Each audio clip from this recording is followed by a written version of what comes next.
Halo Wak, thank you udah nonton dan klik video ini. Dalam dunia pageant Indonesia, khususnya dalam ajang perhelatan Putri Indonesia, DKI Jakarta merupakan salah satu provinsi di Indonesia yang paling banyak nih mendapatkan placement dan bahkan meraih crown. Kok bisa ya? Bahas yuk, lanjut.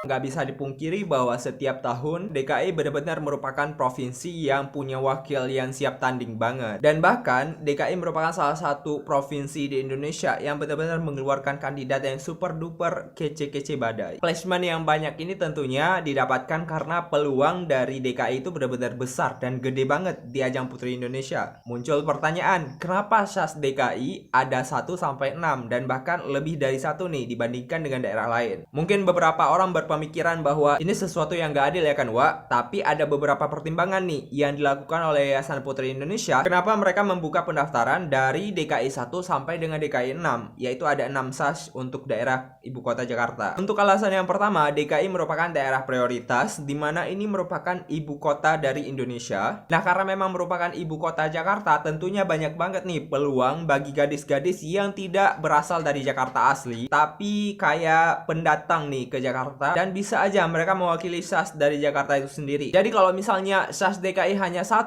seperti provinsi lain, sayang banget ya kan kalau misalnya ada putri-putri atau wanita-wanita yang gorgeous banget dan enggak lulus di pendaftaran daerah tapi mau mendaftarkan di DKI, tapi kesalip lagi nih sama saingan-saingan yang gorgeous-gorgeous. Nah, dengan adanya SAS DKI dari 1 sampai dengan 6, maka harapannya wanita-wanita yang gagal di daerahnya, mewakili daerahnya, bisa mengambil dari SAS DKI untuk merepresentasikan DKI 1 sampai dengan 6, dengan harapan juga mendapatkan posisi yang sama nih di ajang pemilihan Putri Indonesia di tahun kapanpun.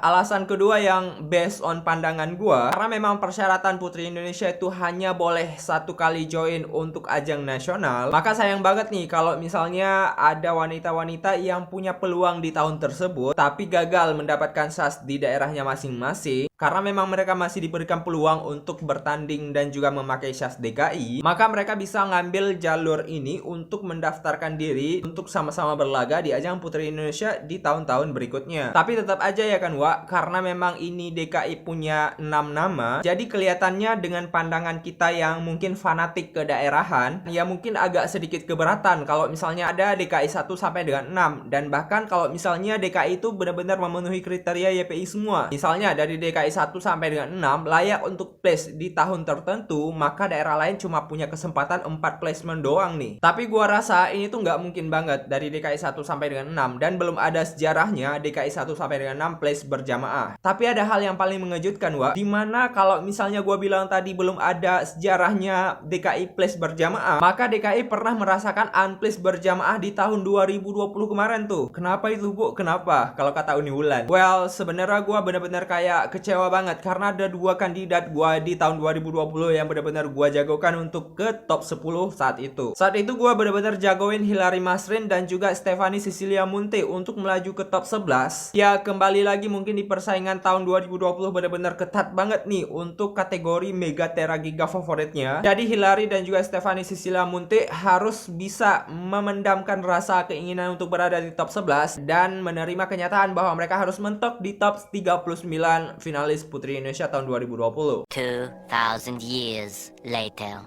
By the way, ngomongin masalah prestasi DKI yang kayak gua bilang tadi Wak, untuk rekapitulasinya mulai dari tahun 1992 DKI ini udah pernah menorehkan prestasi yang luar biasa. Dan gua ngerasa bahwa DKI ini terus saja beruntun untuk placementnya, kecuali di tahun 2020 kemarin yang benar-benar kayak buruk banget nih untuk placementnya karena unplace berjamaah dari 1 sampai 6. Oke, untuk prestasi DKI sendiri mulai dari 1992, dimana kala itu tuh pemenangnya berasal dari DKI dan merupakan Putri Indonesia pertama bernama Mbak Indira Sudiro. Wow, ini tuh kayak bener-bener pembuka gerbang placement terbaik untuk DKI. Pantesan DKI makin kesini tuh makin bener-bener menunjukkan tarinya. Dan terakhir kali itu Frederica yang place di ajang dan memenangkan ajang Putri Indonesia.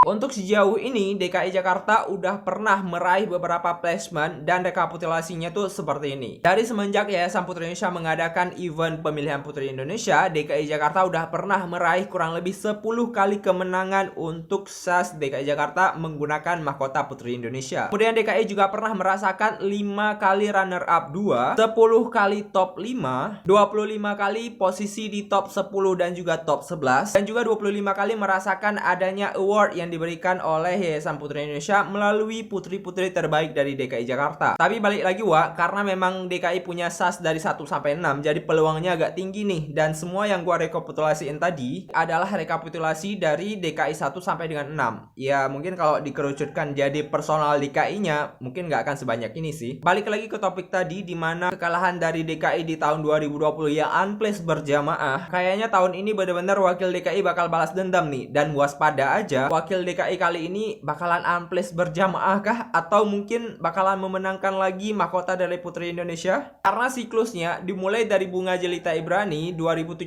itu yang menang DKI Kemudian 2018 bukan dari daerah DKI, kemudian 2019 DKI lagi, 2020 bukan DKI. Apakah di tahun 2022 ini DKI bakal menunjukkan taringnya dan membawa mahkota Putri Indonesia kembali? Just wait and see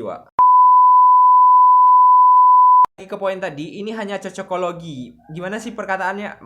Maksudnya ilmu cocokologi yang dilakukan oleh para pageant lover Indonesia melalui tangga-tangga kambing gitu. Oke itulah beberapa review singkat nih mengenai SAS DKI Jakarta di Putri Indonesia. So bagaimana pendapat kalian dan siapakah wakil dari DKI 1 sampai dengan 6 yang bakal melenggang jauh ke top-topan di Putri Indonesia tahun ini? Komentar di bawah.